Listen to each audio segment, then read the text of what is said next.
Hi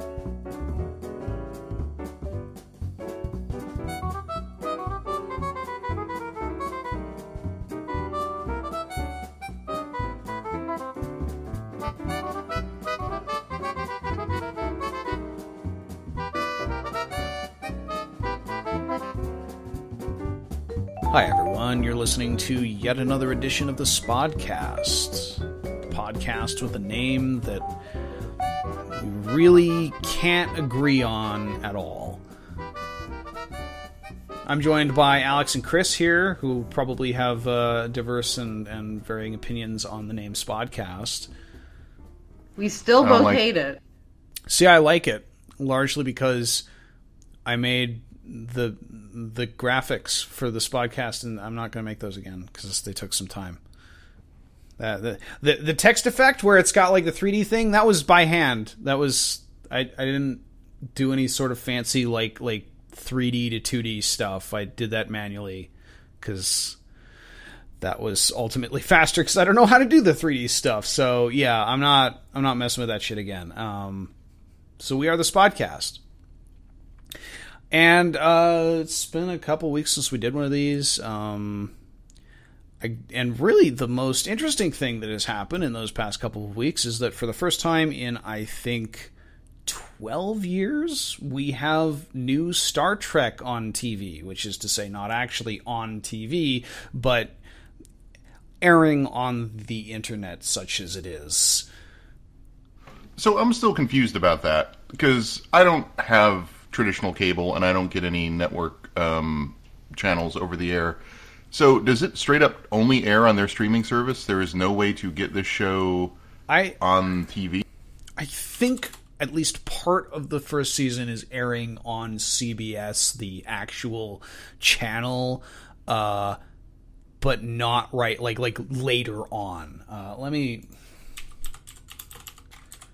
Let's see here. And then in other countries, I think it's different, too. Debuting on CBS and All Access on September 24th. So I don't know what that means. That sounds like it's on actual television. Canadians can watch it on Space Channel or Crave TV, which is like the Bell media streaming service. Okay, so it was simulcast on the CBS All Access streaming service and on the CBS channel and on Space and on Crave TV. And on Netflix if you're not in North America, which, great, wonderful, thanks. Yet more reason for me to want to set up a VPN so I can pretend to be in like South Korea or something and get all the good Netflix shit. I don't actually know if South Korea has any good Netflix shit or any Netflix shit at all, but somewhere that is not here. So according to Wikipedia, it straight up is the rest of the 15-episode first season will be streamed weekly on All Access. Yeah. I don't know if it actually appears on TV. That's fascinating. That sounds really risky, actually. A platform that is just now launching, that has no established user base, basically being carried by one TV show.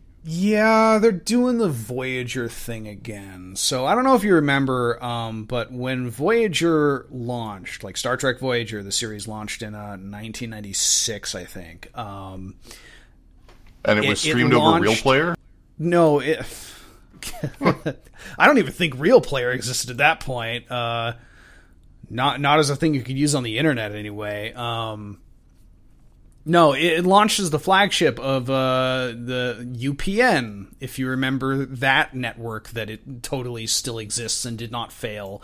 And it was kind of like, because all the other previous Star Trek series, and including like Deep Space Nine, which was running concurrently at the time, were just syndicated. So it was just local networks picked them up.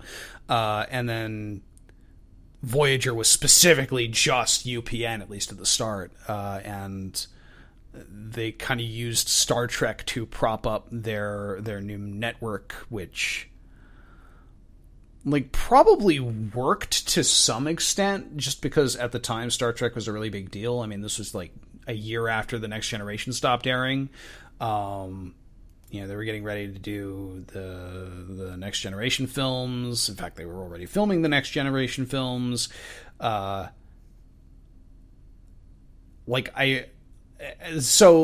probably helped UPN, at least in the short term, and then it just turned out that like there wasn't a whole lot of other content for that thing.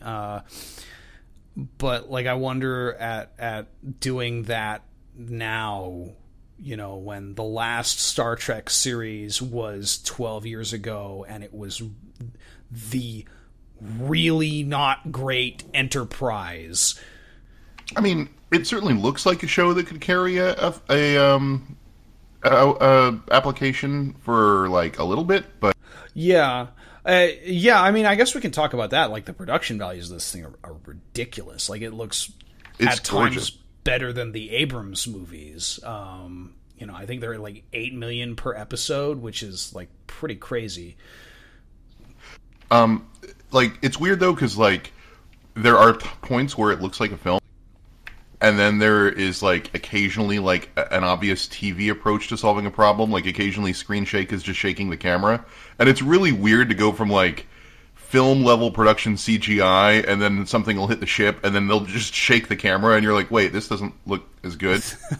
I didn't notice that, actually, but I'll be, like, looking out for that from now on, because that sounds really funny if they're still using the old method of, like, okay, all the actors just kind of, like, shake around, like, as if you're... the ship is moving. Fuck, they didn't even do that with like back in the TNG film, like the last TNG film Nemesis. They actually put the bridge set on a like motion thing so they could rock it when you needed a battle sequence and the ship like got hit and people were being thrown around. That's really interesting if it's just like a fucking camera shake. Although I guess like how practical is it to build an entire set on a on a rocker? Like, do they even do that with the Abrams movies? Like, I don't know. So let's kind of dive into it. Star Trek Discovery. What did you guys think about it? I've seen both episodes. Alex has seen both episodes, and Chris, you've seen the first one. And I say both episodes. The third episode is like coming out as we're recording this, so we haven't seen that yet. And I should probably add that this sequence will almost certainly have spoilers in it. So if you haven't seen it and you care about spoilers, then maybe skip this segment until you do. But the two-part pilot. The movie pilot, we'll say. What did you guys think? Maybe Chris go first? Okay. I've only seen half of it, so that is going to hamper my ability to really comment, because I know a lot of the interesting plot stuff happens on the back half. That said, what I saw, I mostly really, really liked. I like mixing traditional Star Trek problems and politics with a more personal viewpoint of a single character. So far, at least, that seems to be working. I like not having necessarily it be the captain that we're following and the captain being the main character. That's refreshing. I am digging... Again, the production values are astounding. And it seems like it's going for a nice mix of action-y, sci-fi, popcorn TV with a decent dose of actual Star Trek-y, like... How do we handle an interesting situation in a cultured and reasonable way without being just like, blasters on, let's do some space shit. So, I liked it, but I can't speak to the overall thing because I haven't finished the second half of it. Yeah, it certainly feels a lot more, like, laid back and thoughtful and a little bit more cerebral in its approach to stuff. Like, even though it's dealing with a very, like, explicitly, like, this is the start of a war between the Federation and the Klingons. Like, this is the backstory we're doing here. This is the point in the canon that we're going to explore. But like, at no, like, everything about it feels like slower and more methodical than the Abrams films and the I guess they're not all Abrams films now at this point, but like all three of the new Trek films are very, very fast paced, and like there's very little like stopping and discussing and considering going on, whereas with this thing, even in this fairly, action packed 2-hour long pilot, like there's a lot of like considering and thinking and like how do we handle this situation, what's the best way to do this, Starfleet doesn't fire first kind of stuff going on, and that was like, it was nice to see that as someone who's been kind of watching this develop and looking at the trailers and going like, this kind of looks like it might just be the Abrams films in a TV format, in an HBO miniseries kind of format, and it doesn't seem like it's that. Like it's definitely not. It's not old Star Trek. It's not The Next Generation. It is more actiony, more drama focused, significantly darker than those series. Like it's not a return to that form. But I kind of I didn't expect that. I don't know if you can do I don't think you could go and do Star Trek The Next Generation again in 2017. I mean, I'm actually trying to figure out how to phrase this. There's something about the original not the original. There's something about TNG that almost was like a procedural. Here are these more or less perfect characters stepping through procedure of diplomatic space adventures. And so it was very much using science, using reason, using diplomacy to solve problems and show that there is another way, and that system works in the same way that Law and Order uses the procedures of investigation and then prosecution to show you that, hey, the legal system works. In some ways, I think Star Trek is a procedural. This is no longer that, or at least the opening movie, I guess, is no longer that. The actual episodic stuff that's coming out now might be closer. But it is definitely more driven by personal interactions, and that's kind of, I think, the biggest difference with original Trek, because it means that characters have to screw up. Because it's no longer just about that procedural of, we met an unknown space thing. How does a good, civilized society interact with unknown space thing?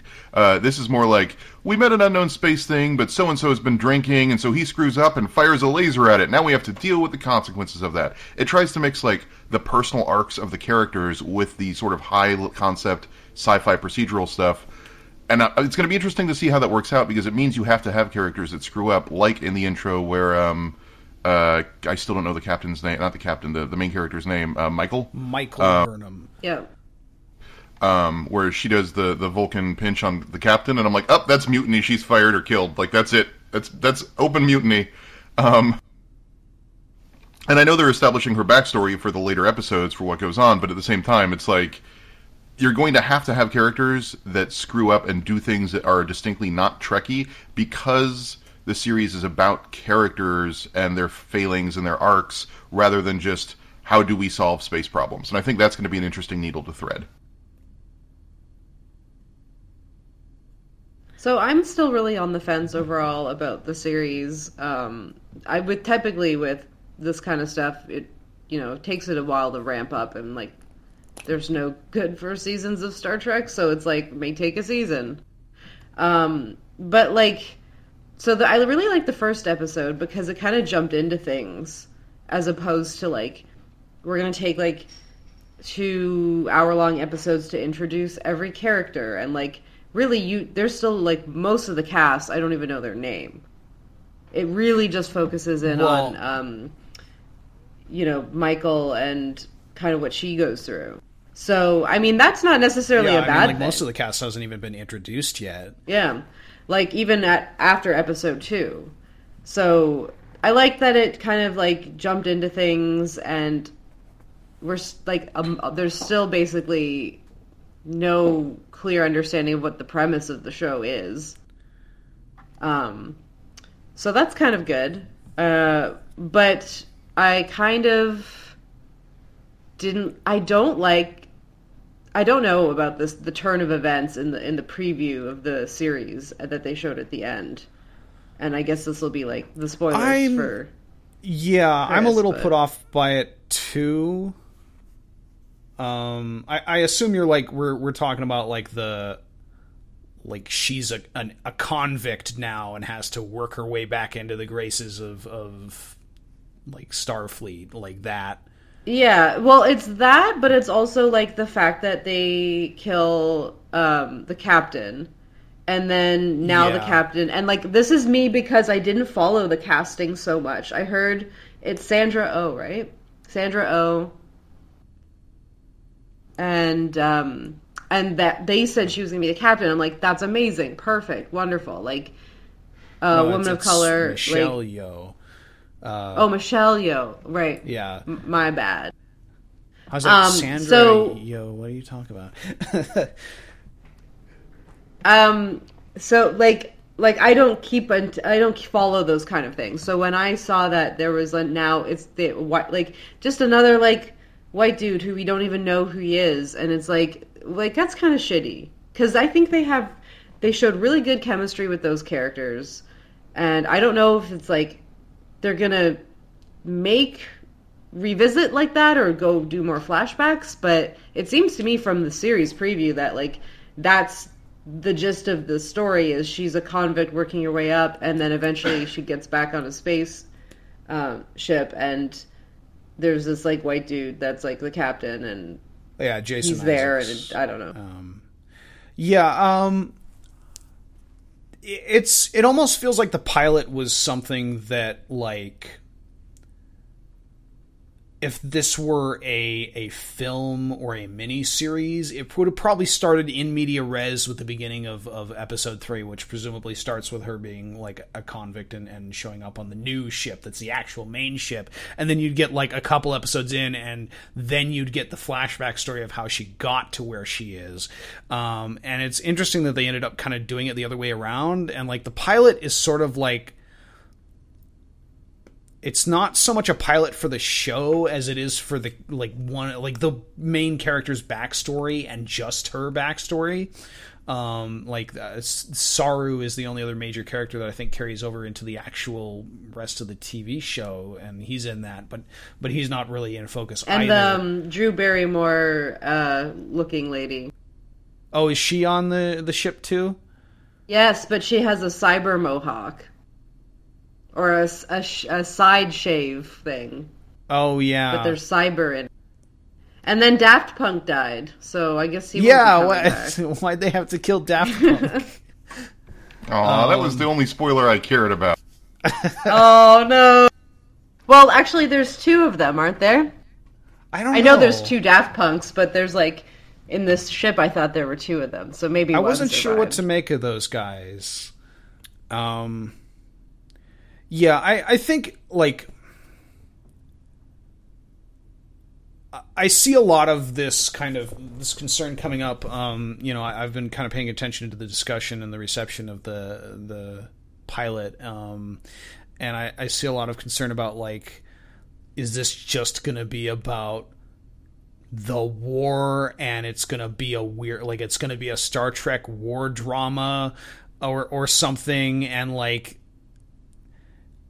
how much of the other Star Trek stuff that we love, the uplifting stuff is going to be in it. And like, I feel like, the pilot kind of was in the position where it had to set this stuff up. Like, this is going to be an overarching conflict for the series, this stuff going on with the Klingons. But like, I think there's probably room in there for there to be, other stories to explore. You see the kind of stuff, like some kind of interesting sci-fi weird stuff going on in the previews for the next episodes after at the end of the pilot.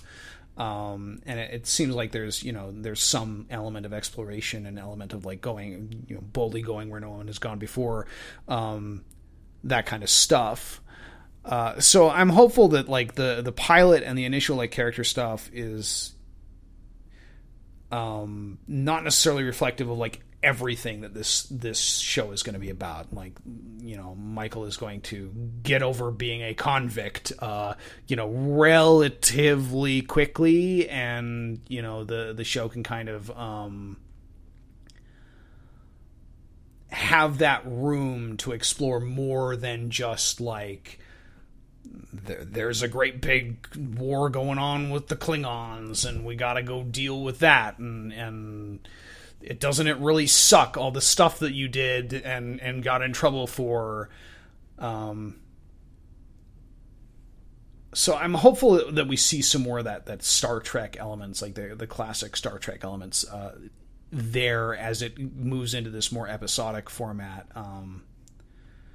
Obviously, it's not going to be, it is not going to be old Trek. Like, if you were looking for Star Trek The Next Generation again, like, this is not it. If you're looking for the original series again, this isn't really it either. Although the original series was, they had characters that fought and got mad at each other and stuff like that. So, like, some elements of this are similar to that or more aligned with that. They made mistakes.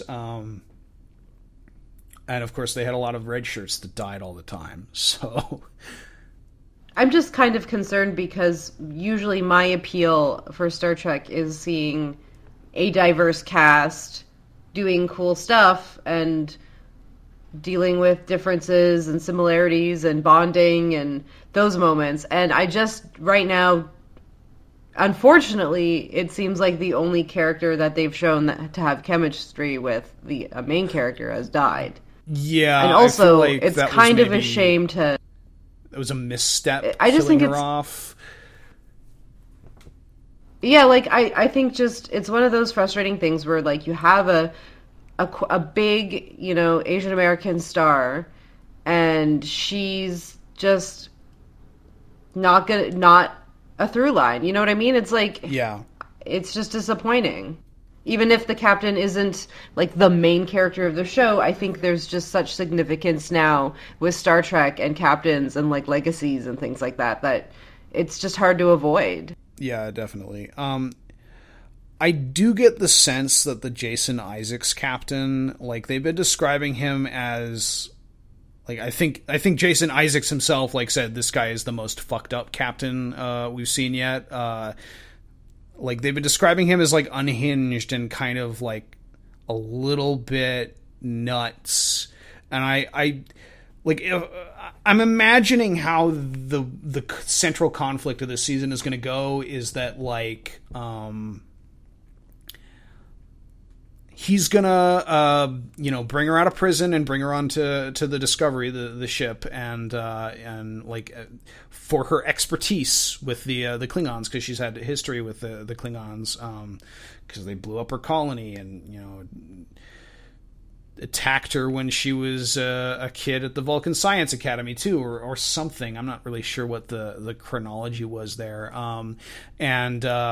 And also she was at the center of the start of the war, and he's gonna like kind of mentor her in a way and be like the guy that like kind of reassures her initial assumptions of like, yeah, okay, we actually got to go and just fight the Klingons.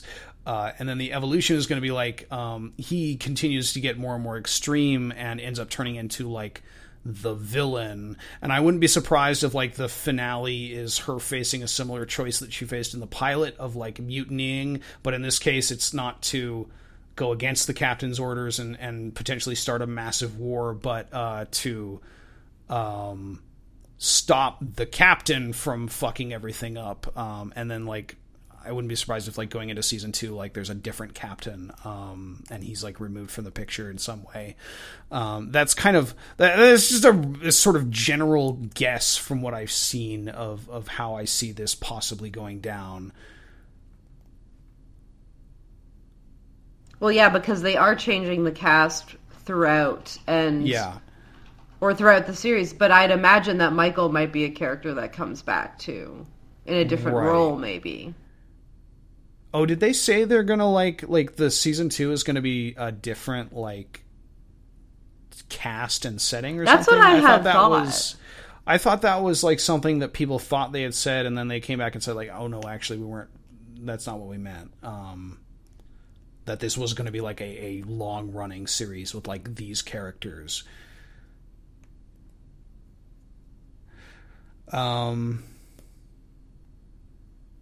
So the other big question, I guess, is what you guys think of the Klingons? I didn't even. So first, I didn't hear anything about the switch, but of the aesthetics of the Klingons.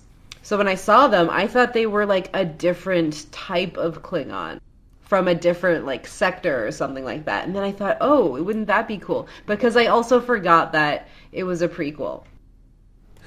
Which actually, didn't really easy to forget. Like, there's not a lot. Yeah, it is. So when I saw them, I thought they were like an alternate from another family or like another house or something. But then it's like just the Klingons, and I'm all for changing the look. I just don't know if this is it. I would have to see like what the series decides to do and portray their culture, and like if there's more to it. With definitely like the skin color seems to be a big factor. Between the light-skinned one and the dark-skinned ones. Yeah. So maybe they're going to do something like with that, and that's less maybe likely to do with the original design that they've been working with for so long. I don't know, but I'm not against or for it until I see what they do with it. Yeah, the Klingons were always sort of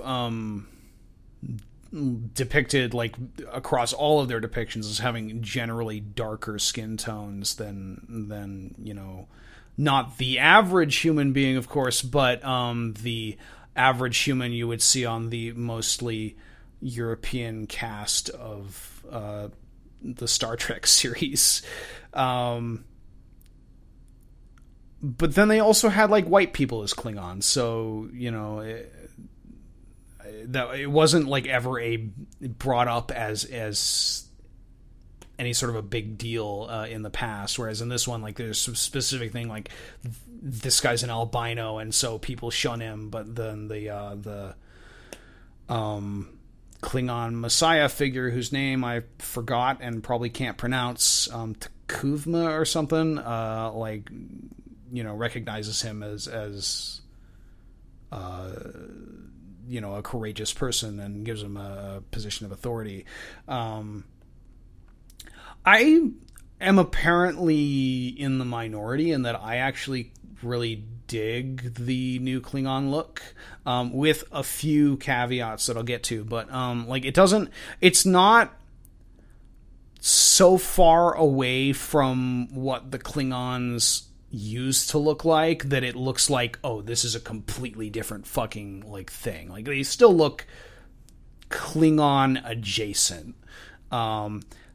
They're just like they've got a bit more prosthetics going on the face. They're a bit stockier and bigger, and they're wearing really ridiculous looking armor now. But like I think they did a decent job of hey, we just sticking a rubber forehead on someone doesn't really look that great in 2017. What can we do to like make the Klingons look a little bit more distinctive and still kind of keep the general aesthetic that had been established in the movies and then in through the Next Generation and so on. And I think they did a pretty good job of that. I do kind of miss the hair, but I guess that I feel like the shaved head stuff is maybe something specific to this particular sect of Klingons that we're interacting with, because like some of the holograms of Klingons seem to have hair when all the great houses showed up. The one problem I have with the Klingons is that like it seems like maybe the makeup is a little bit too heavy on the actors, because there's a lot of like, it feels like you're losing quite a bit of emotion going on with some of these scenes where the Klingons are just kind of like staring blankly, and there's not a whole lot of facial movement because they're wearing such heavy makeup. And I wonder if that was maybe just like the one main Klingon that we see the most of doing that. And then later on it'll look different. I'm not sure. I thought it was really cool that they really committed to like whenever the Klingons are speaking English, they're actually speaking English and when they're not, they're speaking in Klingon with subtitles. Mm-hmm. I thought that was pretty neat, although I think they maybe could have sped up the enunciation a little bit. Yes, they talk so slowly. Because it was going like Toku nok farnetu. And like that was, and it kind of made all the sentences drag on a lot. And I think they were speaking the actual Klingon language. I don't know for sure, but like there is an actual Klingon language that has a grammar and vocabulary. They must be. Like you would think, if you're doing that much dialogue in this fake language, you'd probably use the actual fake language rather than just writing gibberish. But I thought that was really neat. I don't think I think they got the culture right. Like, it didn't feel, it didn't feel really out of the ordinary, the kind of stuff that the Klingons were talking about. They've always kind of sort of been that, individualistic, warrior society, and it makes sense that they're probably busy warring against themselves most of the time. The one thing that didn't make a whole lot of sense is that I felt like the actual argument to come together was pretty weak and didn't make a whole lot of sense. Where like the thing that got all the other Klingon houses to join together and fight was the captain saying they come in peace, and it was like, yeah, that was a bit of a stretch. Like, look here, they're gonna say they come in peace. We come in peace. They're lying. Okay, we'll fight with you. It's like I didn't understand the line of reasoning that led to to everybody just going, yeah, that's it. They said they come in peace, so fuck those guys. If they really weren't in that much conflict, then why set it up that way? Like, if that was the thing, you know what I mean? Right. You feel like any Klingon watching that would say well, duh. So they put a nice spin on it when they're coming to defend their territory. So what?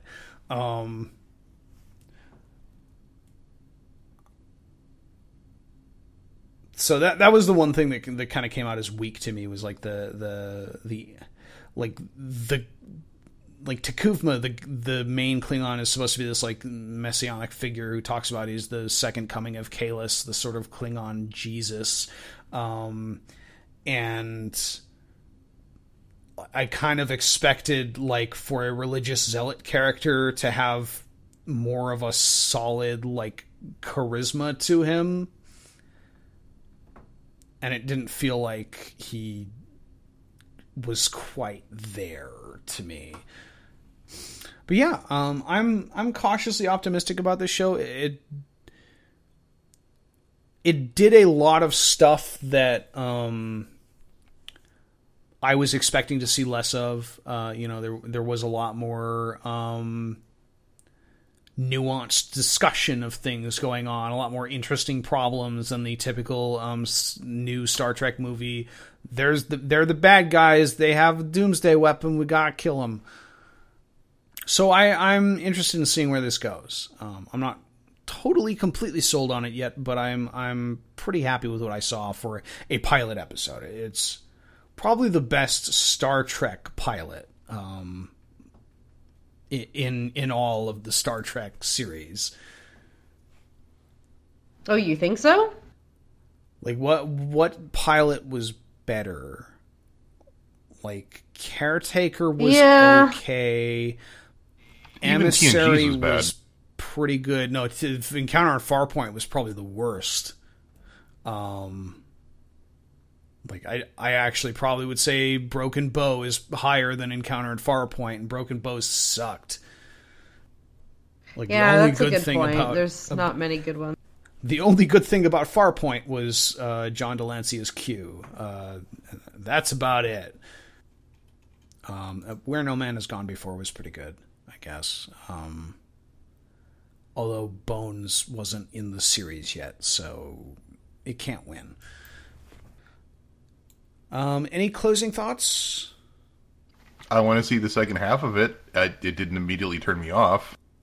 High praise indeed. Yeah, I'm cautiously optimistic. Cool. So we've been going for about 40 minutes. What do you say we go and do some mailbag questions? Okay. Sounds good. We have a number of them. I'm gonna read a couple of these subject titles to give you an idea of the kind of response we got from the last Spodcast. You asked for it. Erotic question. Oh no, I forgot we did that. Spodcast question of an erotic nature. Not an erotic question, sadly. And then something about Dishonored Death of the Outsider. And some other stuff. So he baited us, or she, or they. Well, no, this is just subject titles of different emails that I got. Yeah, but they thought maybe they would put erotic questions so we'd get interested. I don't know. And I then haven't actually read all of switch. these. Do we want to do erotic questions or non-erotic questions? Well, what kind of line do we want to go draw back and forth on this between the two? podcast? Well, I mean, I don't know what these questions are. All right, do we want to start with an erotic question, or do we want to lead off with a non-erotic question and get everybody kind of interested first? All right. Sex sells. Cool. I agree. Okay, let's go with... There are kind of two questions of a similar nature here. I'm going to read this one, and then we could probably read the second one and kind of compare the two. Dear Spoily Folks, in response to the call for erotic questions, have any of you tried games funded via Patreon? Trials in Tainted Space has had a successful backing for what is effectively a text adventure, and Cloud Meadow seems to still be a thing after the breeding season fiasco. Side note, what breeding season fiasco? Last I heard they were still going. What happened? What are your thoughts on games funded this way? I also have a game suggestion. I'm about halfway through Binary Domain and would love to hear your thoughts. Think Marlowe Briggs as a third-person shooter with squad loyalty meters that are based on voice commands. Seriously, you control your squad with voice commands. It's amazing. Philip. I'm highly skeptical of a video game where you control anything with voice commands. I remember they had one, what was it, for when the PS2 first came out? That was like one of the first games. Really? Like, I remember like SOCOM series being the thing that popularized like voice over for multiplayer stuff.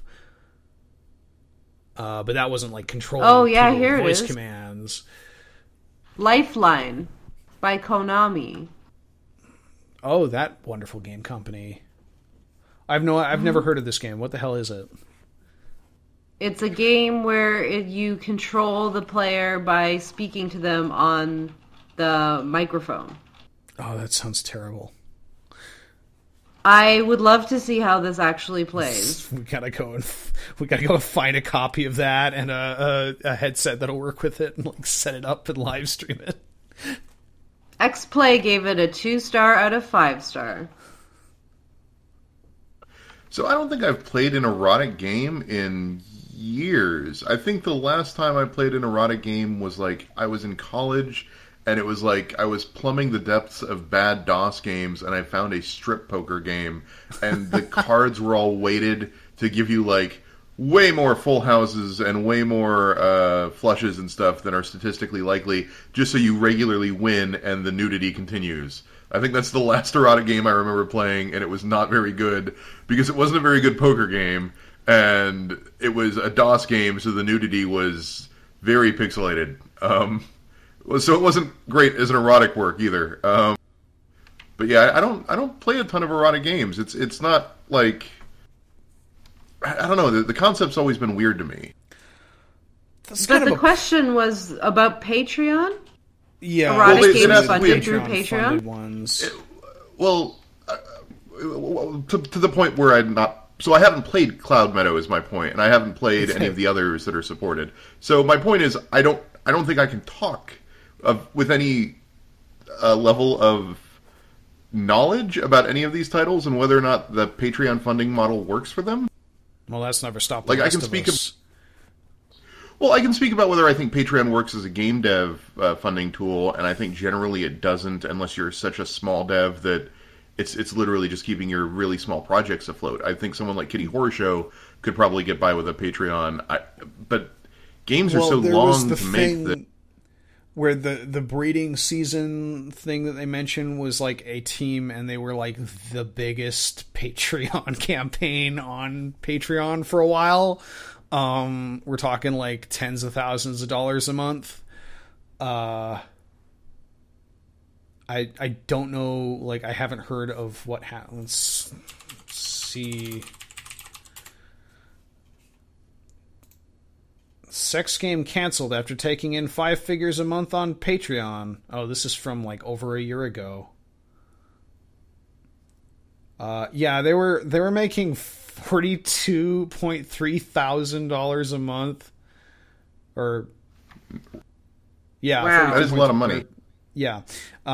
So, and I guess they closed down their. Oh, I remember this now. They had a conflict with one of their art guys who ran off with all the art assets and didn't have like a proper fucking contract of like, hey, we own the art assets that you make for this game.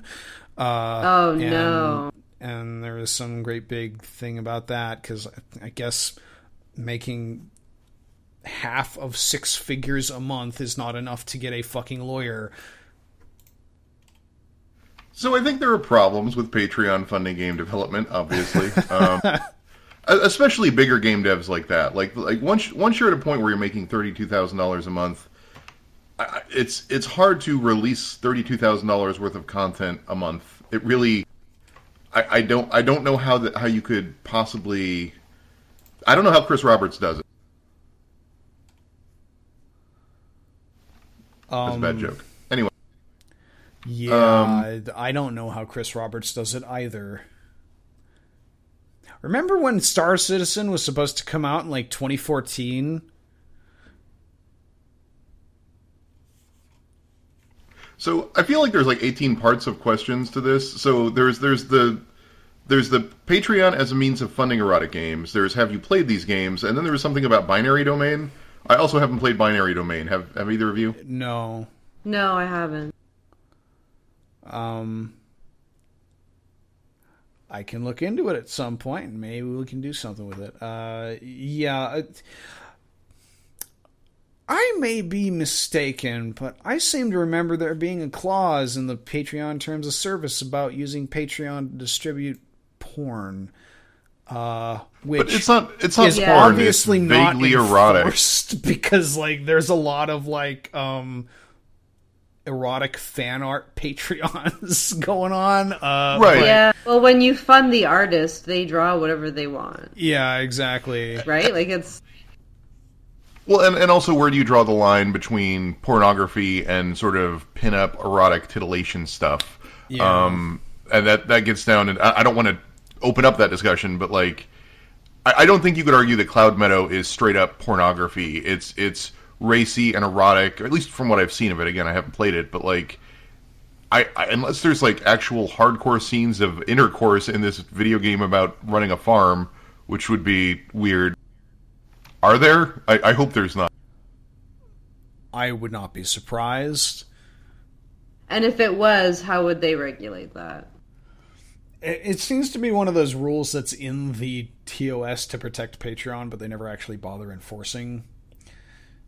Yeah. I mean, it's better that than like what Twitch does, where they just outright arbitrarily ban crap. Yeah. Yeah. Twitch's sexual politics is weird. I have more to say about erotic games in general, but there's another erotic game question that we can get to, so I'll bring it up there. In the meantime, do we want to move on to a non-erotic question? Sure. Let's see, what would be interesting here?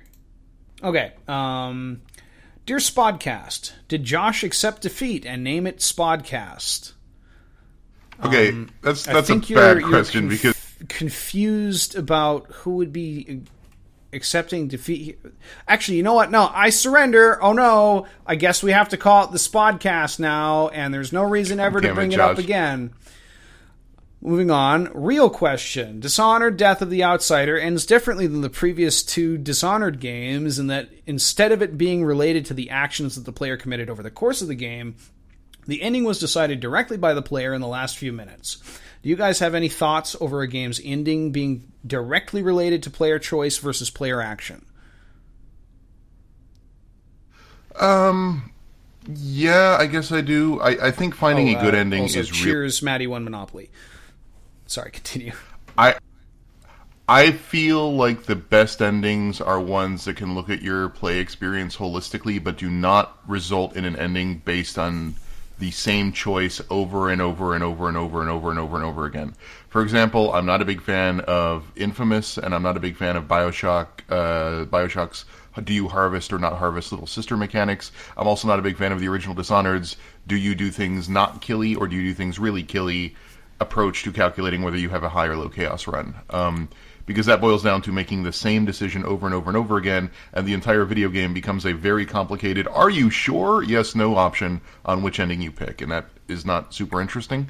I like things like the end of like Fallout New Vegas, where we run through all of your choices as a player and talk about the impact of the characters and what that meant and what that did, and get a holistic picture of what you as a player did to that game world.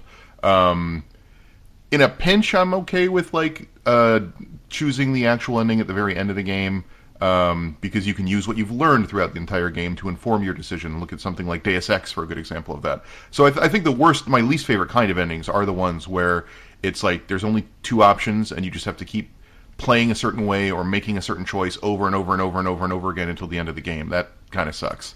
I like my favorite are the ones that look at all choices like Fallout. And my second favorite is something like Deus Ex, where it goes, using what you've learned, make an informed decision. So that's my rant about that. Yeah, I feel like the systems that are like, we try to systemize it. We have this thing that keeps a tally on what you're doing, and we give you a score at the end of the game. Those tend to like be really, really bad most of the time. And not really reflect a lot of like the nuance of the actions. You know, if it's just like killing is bad, then you kind of set up a situation where there's no context wherein killing is justified, and that kind of creates a weird dichotomy where like, hey, maybe this guy would hurt a lot more people by still being around, so let's kill him. And then, you know, it's oh, well, you killed him and that added to your chaos score. I realize like Dishonored always has non-lethal options for dealing with people, but it's that kind of thing of like, there's no, like, if you're just automating it and doing it based on like some kind of score tally, you're going to run into situations where it just erases the nuance of the choices that you're actually making. And generally does lend itself to this like great big grandiose, like good or bad, dichotomy where there's not really any kind of gray area. So I'm not a huge fan of systems like that. I feel like if you could keep track of enough things, if you could like make a karma system that really actually paid attention to a lot of this, you know, like how do you tend to handle people in dialogue choices, you know, how do you tend to handle combat situations? Do you try to, you know, go above and beyond what people ask and like, you know, give to the poor? And I'm using this in context of like RPG choices and stuff like that, you know, like what general impact are you having on the world with a series of multiple different scores, and you could find a way to like tally those out into a specific kind of outcome. I feel like that could work, but I don't think I've ever seen a system do that in a satisfying way. I feel like, the best way that has been done to do it is the approach that like Fallout kind of pioneered. Like Fallout 1, Fallout 2, and New Vegas all had this like, here's specific areas, specific characters, specific quests, and how your choices in those things affected the world and the people in it. And that maybe leads into like what choices you have in the ending or not.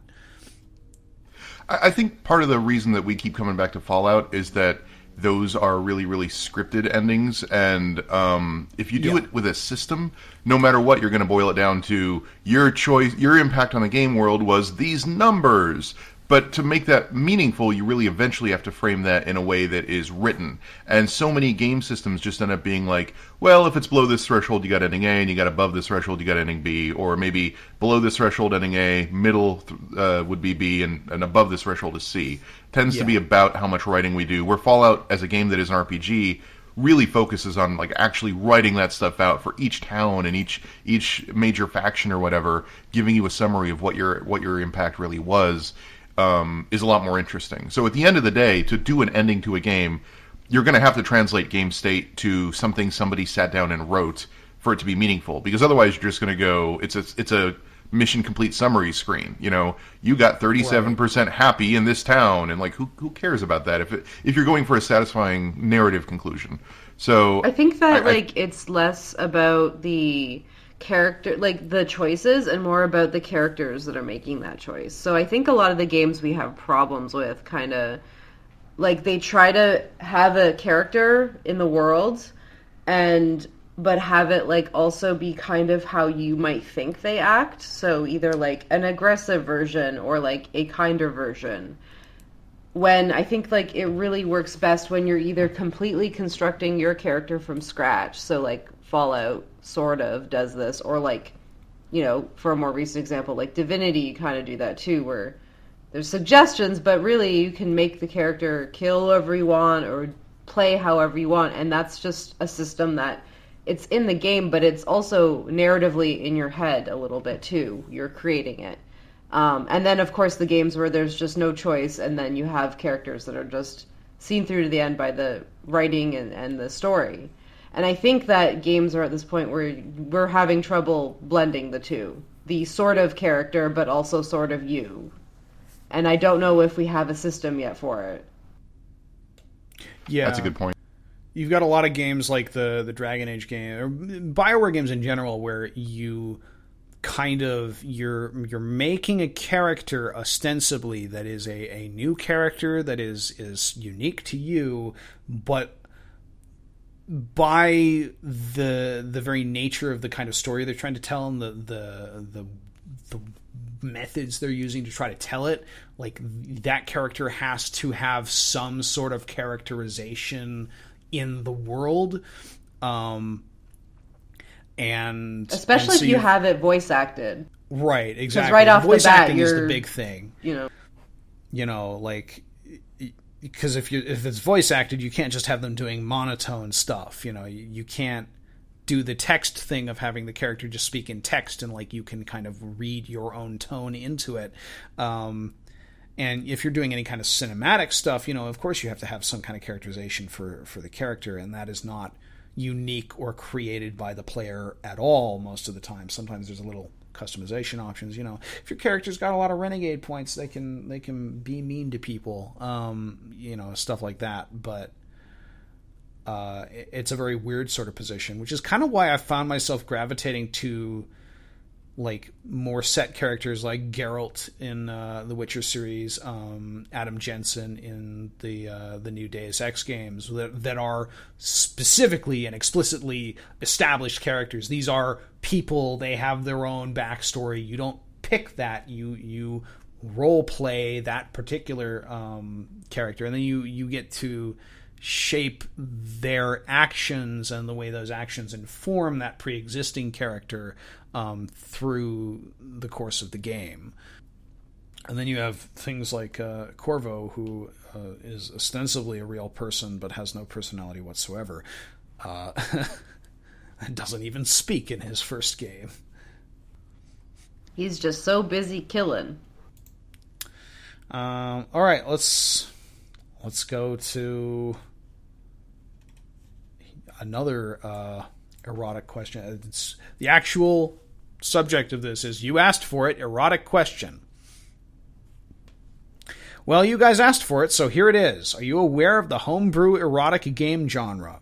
If so, have you played any? You can find many examples here, and it's a link to tfgamesite.com.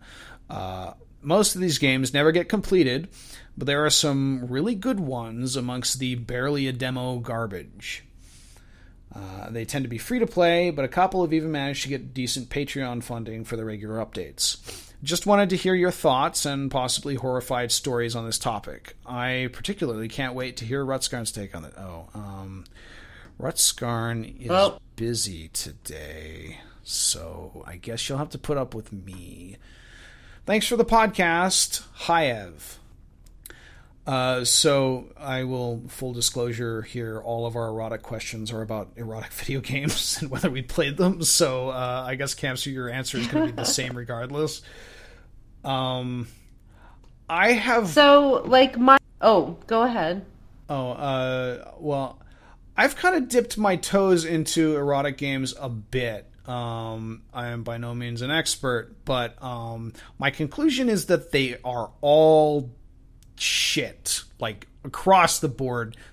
Pretty much none of the ones that I've tried have been particularly good, either in terms of like just straight up like here's porn, or in terms of like this is, you know, smut with, you know, plot or whatever.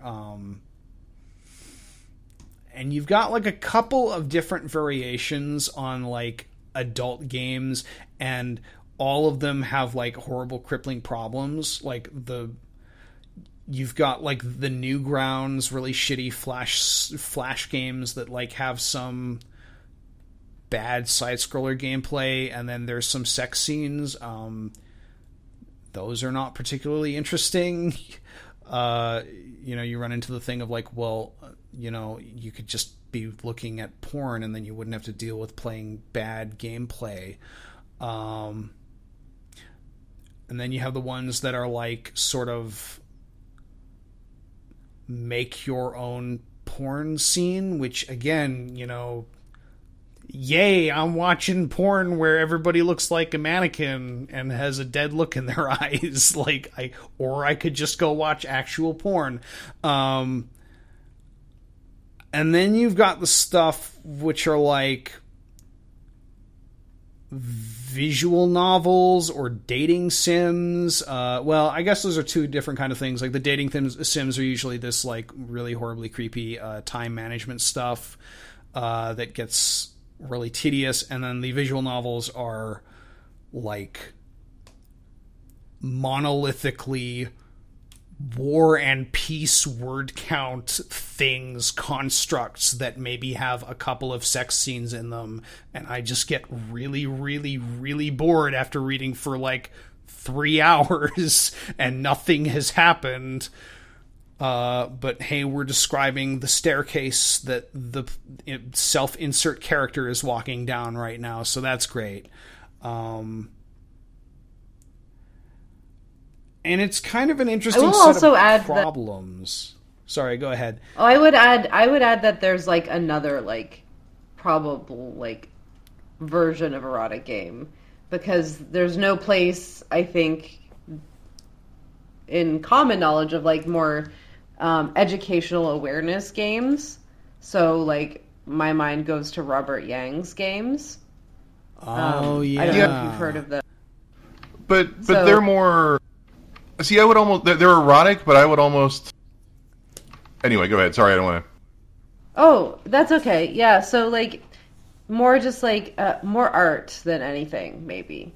And making a statement about, you know, sexuality and how we perceive male sexuality. And, funnily enough, also, his games are banned on Twitch. So it's just, like...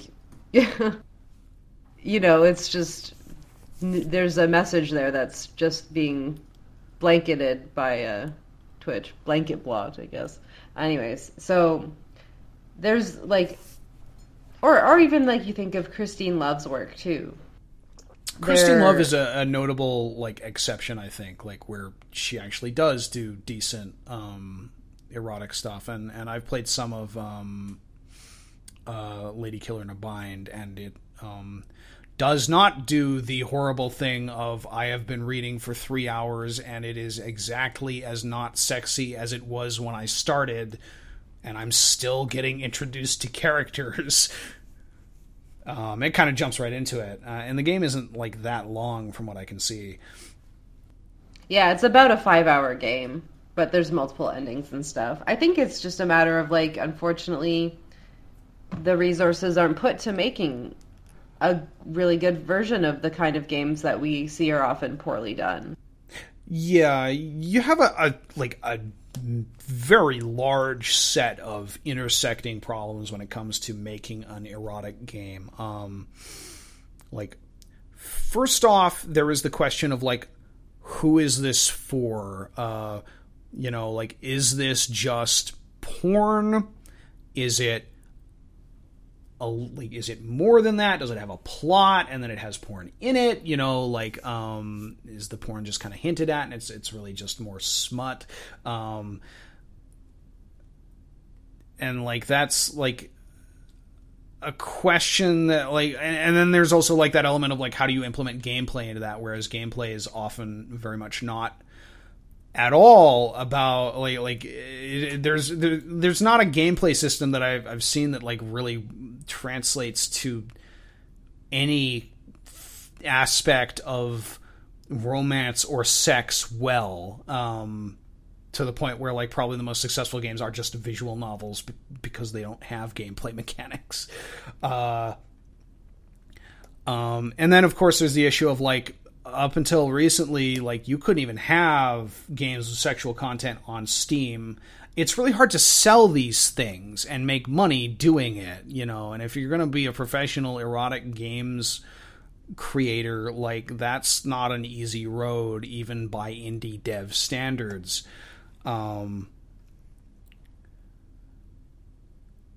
And even so, like right now, like Steam still occasionally just pulls erotic games for no apparent reason. You kind of got to deal with that. Like a lot of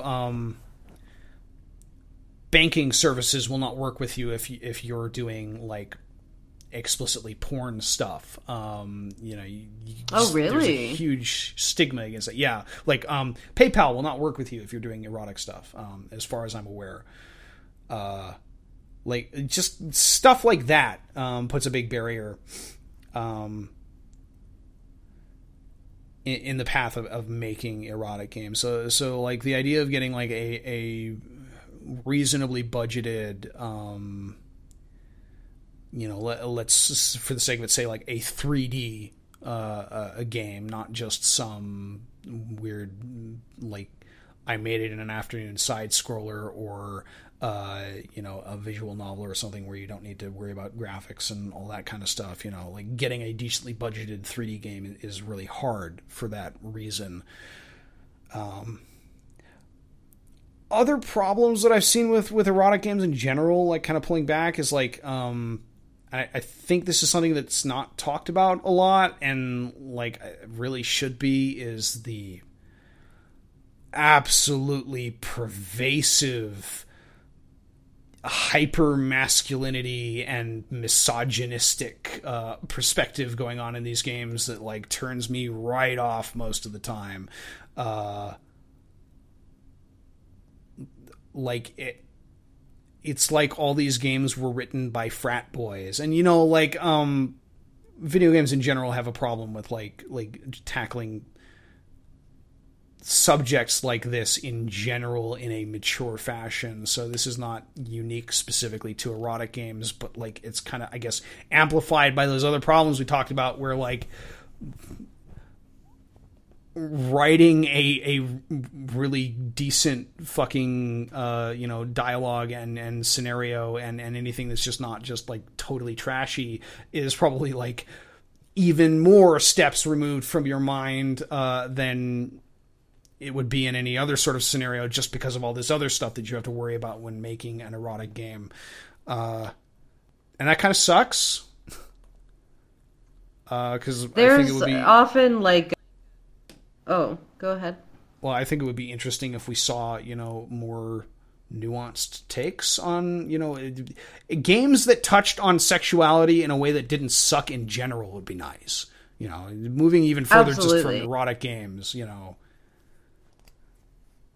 Well, and it's dealing with the Star Wars prequel syndrome where it's everyone's a robot and no one's sexual and they're all right. These desexualized creatures. In so many games we see, and